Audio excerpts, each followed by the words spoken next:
ఒక్కొక్క సినిమాకి ఒక ఒక ఆరా అవునండి. ఫస్ట్ నుంచి కూడా. అవును. సో బలగం ఆ రేంజ్ ఆరా అయితే లేదు. అంటే రిలీజ్ అయిన తర్వాత దానికి వచ్చిన ఇంపాక్ట్ కి రిలీజ్ ముందు దానికి ఉన్న దానికి సంబంధం లేదు.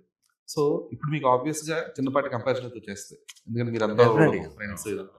సో దాని తాలూకు భయం కానీ లేదంటే దాని తాలూకు టెన్షన్ కానీ ఈ ప్రోడక్ట్ మీద అవుట్పుట్ విషయంలో కానీ మిమ్మల్ని మీరు ఒక 10 సార్లు క్రాస్ చెక్ చేసుకునేలాగా లేదంటే ఇంకా కాస్త బెటర్మెంట్ కోసం ప్రయత్నించలేమని చేసిందా?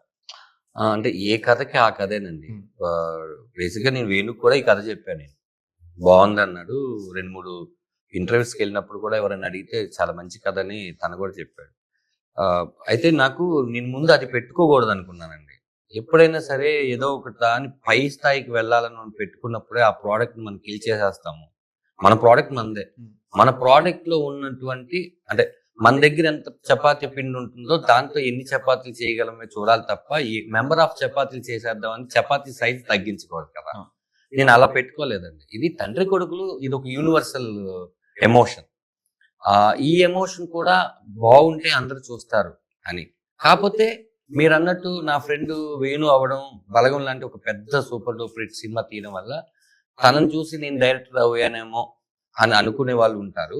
బట్ అది రియాలిటీ కాదు.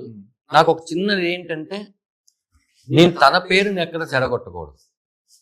మిగతా వచ్చే ఏ కమెడియన్స్ అయినా మళ్ళీ డైరెక్షన్ చేద్దాం అనుకున్నప్పుడు ఎవరో ఒకరు అవుతారు కానీ అందరం అవ్వలేము అనే ఒక నిరుత్సాహానికి వాళ్ళు వెళ్ళకూడదు. కాబట్టి నేను ఈ వేణు కన్నా ఇంకా వచ్చే వాళ్ళని దృష్టిలో పెట్టుకొని ఈ సినిమాని జాగ్రత్తగా బాధ్యతగా చేద్దామని చేశాను. ఓకే.